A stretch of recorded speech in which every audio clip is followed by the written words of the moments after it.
It seems like a rare item. Why does my younger sister-in-law own something like this? And even more importantly, my brother should prioritize respecting his own sister instead of some other woman. On the day of the wedding, before the ceremony began, I wanted to relax by checking on my cat using a pet camera. But instead of seeing my cat, the camera showed my dressed-up sister-in-law who was at our wedding. She didn't know there was a camera there and was going through my things without permission. When I showed this to my husband, he got really angry and stormed into the room where his relatives were waiting, showing them the live footage. My sister-in-law was caught singing and complaining about my husband while trying on my things. When my in-laws saw her behaving badly, they looked shocked and quickly left the room. A few minutes later, my sister-in-law faced the consequences of her actions, thinking she hadn't been caught and acting boldly. I've been working at the same company since I finished university 3 years ago. About 2 years into my job, a male colleague who I had grown close to confessed his love for me and asked for a serious relationship leading to marriage. I happily accepted his proposal. A year has gone by since then, and we're busy getting ready for our wedding. We found a new home not far from my in-laws, and our parents helped us out bit by bit, calling it a wedding gift. With their support, we bought a second-hand house. We had to take out a loan to cover the rest of the cost. But both my husband and my in-laws agreed that I should keep working after we got married. We were hopeful that by working together, we could pay off the loan faster. We chose a house instead of an apartment for a special reason. I really love cats, and I grew up surrounded by them at my parents' house. When I went to university in another state and had to live on my own, I couldn't imagine leaving my cats behind. When I decided to live alone, my parents weren't keen on me taking a cat with me, but I convinced them by promising to work part-time and take care of it myself. In the end, I could only bring one cat from my parents' house, but I made sure it didn't feel lonely while I juggled my studies and job. After I graduated, I stayed in the same apartment that allowed pets, but after getting married, it became clear that the apartment was too small. I was really upset at the thought of having to send my cat back to my parents' place. Cats mean a lot to me. They're like close companions. Having my beloved cat with me helped me through tough exams and the loneliness of living alone for the first time. My husband knew about my love for cats even before we started dating, so he was fine with having one. But it was hard to find a place that allowed pets. It wasn't too difficult to find a small place for one person, but finding something suitable for 2 adults, possibly with kids later on, and within our budget was proving tough. During a visit to my in-laws' home for wedding arrangements, I bonded with my mother-in-law over our love for cats. Since she was from the same area as my in-laws, I thought she might know about places to rent that allowed pets. Excitedly, she suggested, "Why not buy a house?" It turns out my mother-in-law used to live with cats before she married, but had to stop when she found out my father-in-law was allergic to them. Maybe feeling a bit guilty, my father-in-law didn't object to the idea and even helped us financially. Feeling it wouldn't be fair to rely only on my in-laws, I told my parents about the situation. They offered to help, mainly for the sake of the cat. My dad kept saying it was just for the cat's sake, but my mom assured me, "He's just shy, don't worry.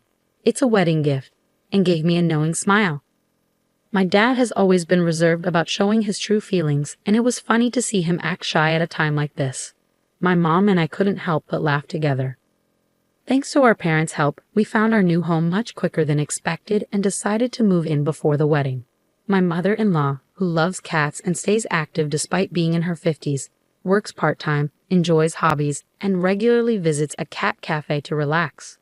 Knowing she'd get along well with our cat, I invited her over soon after we moved in. To my surprise, our cat really liked her, and they had a great time together. Since then, she's been visiting often, not just to play with the cat, but also to share recipes and gossip about my husband's favorite dishes. She's gone out of her way to bond with me, and it's made our relationship really strong. My husband and I are already living together in our new home, so it feels like we've started married life early.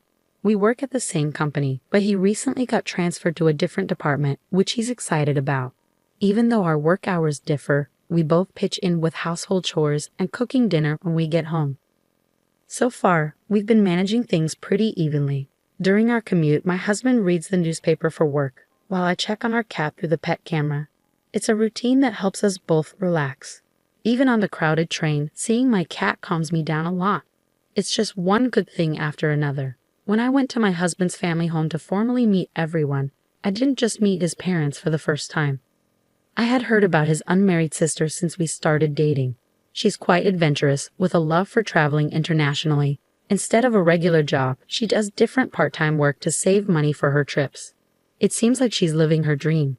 I've always admired people with passions, and I believe that when everyone has their own interests, they tend to respect and get along with each other. So her unconventional lifestyle wasn't a big deal to me. To be honest, one big reason I chose to work full-time was because I love being surrounded by cats. Having the security of paid leave in case something happened to them was a big factor for me. Part-time jobs usually don't offer that.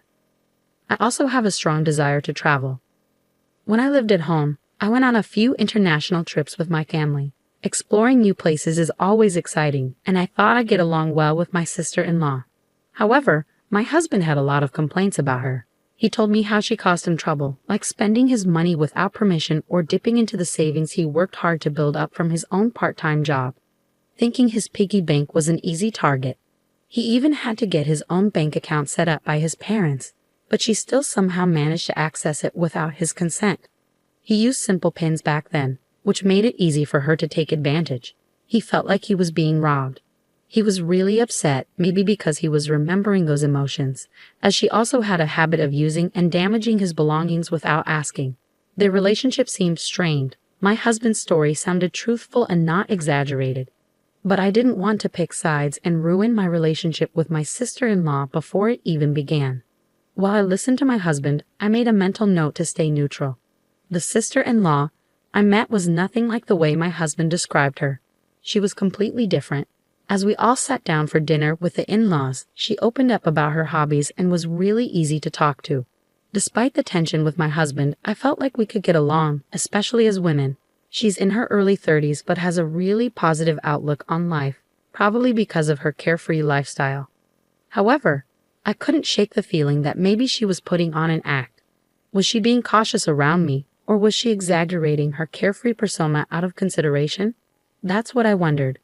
But as the evening went on and we all shared warm conversation, my in-laws officially welcomed us into the family with words of encouragement.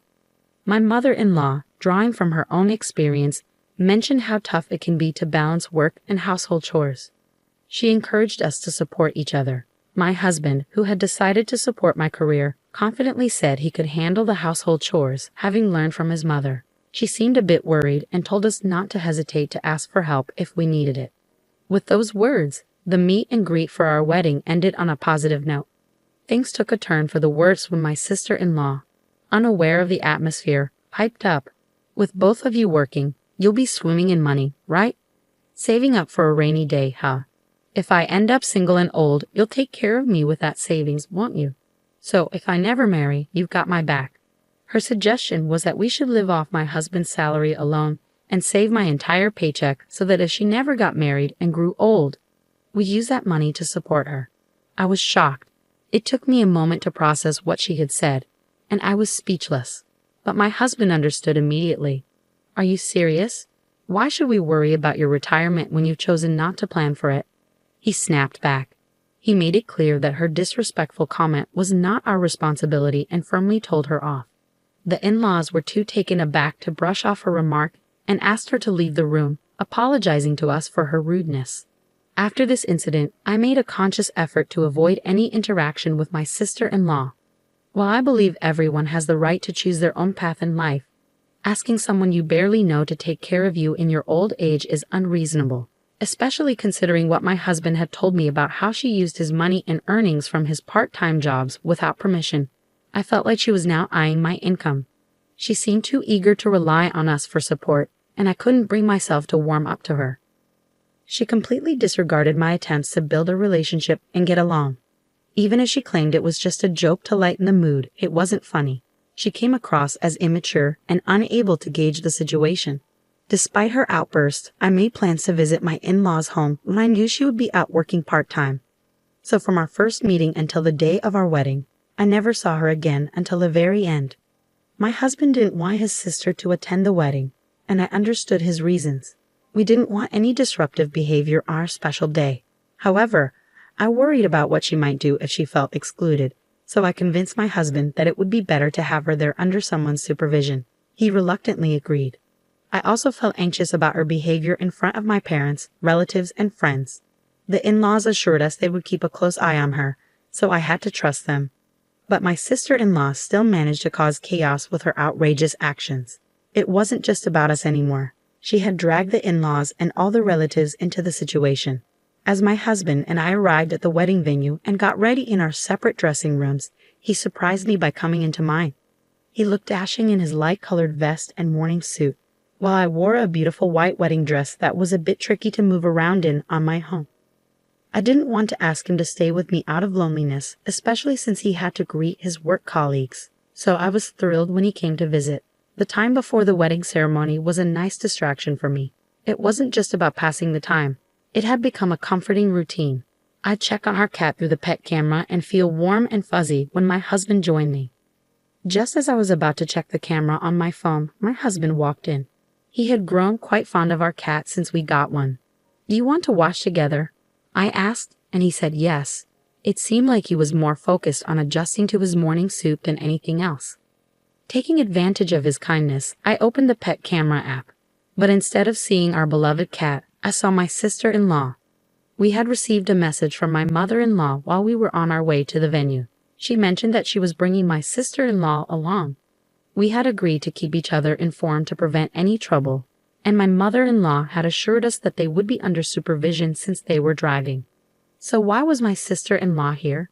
At that moment, I called out loudly to my husband, still unaware of what was happening. He naively told me I didn't need to shout, but when he saw the live feed from the pet camera, he was speechless.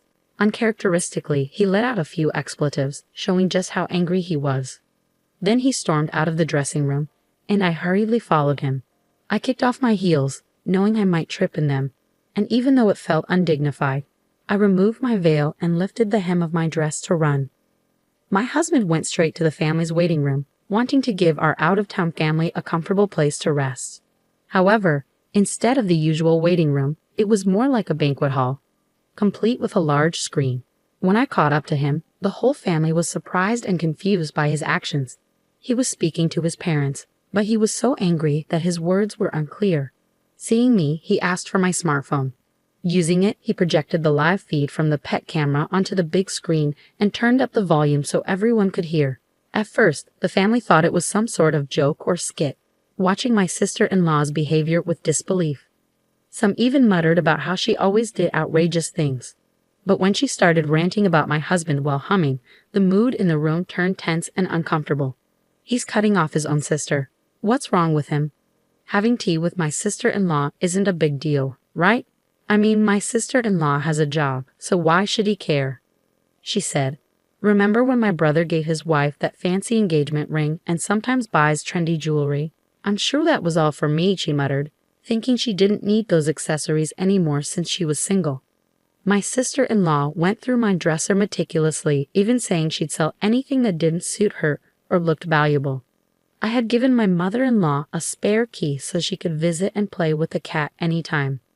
Knowing this, my sister-in-law, who had been banned from our house, took advantage of my mother-in-law's absence during the wedding to sneak in and search for valuables. When my in-laws realized what had happened, they immediately apologized to me, their faces pale with shock. When we arrived at the venue, my sister-in-law excused herself to use the restroom. Normally, you wouldn't think someone needed to be washed all the way to the restroom, especially if they were brought to a venue. My husband, my in-laws, and I never expected my sister-in-law to do something so extreme as to come to the venue without informing us. Who would have imagined that on the day of her own brother's wedding, she would sneak into our house to steal? My in-laws apologized again, stressing that stopping my sister-in-law's actions was the priority. With that, my father-in-law hurried out of the waiting room, followed by my mother-in-law. The relatives on my husband's side seemed bewildered. They might have been struggling to process their feelings, worried that a criminal might be part of the family. Unaware of the relatives' concerns, my sister-in-law found branded accessories in my dresser and tried them on with a satisfied smile, even checking their resale value on her phone.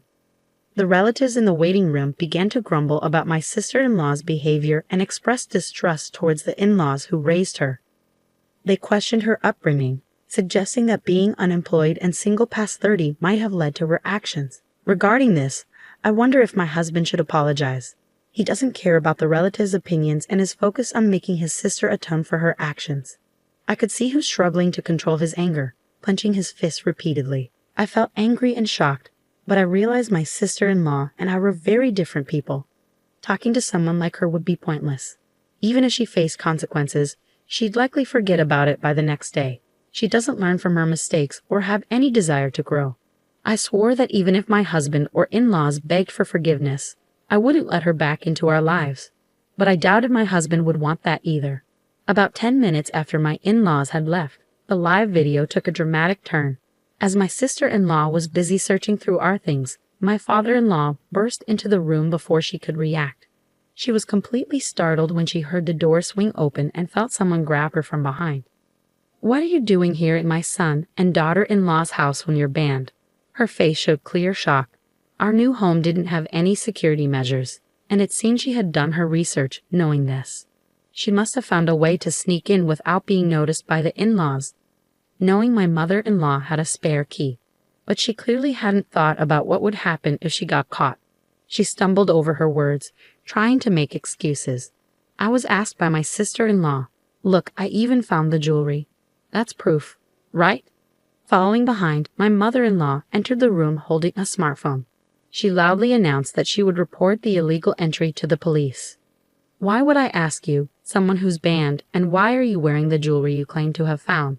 she demanded. My sister-in-law's feeble excuses were met with strong arguments from my mother-in-law. As my sister-in-law looked for a way to escape, my father-in-law held her down with all his weight.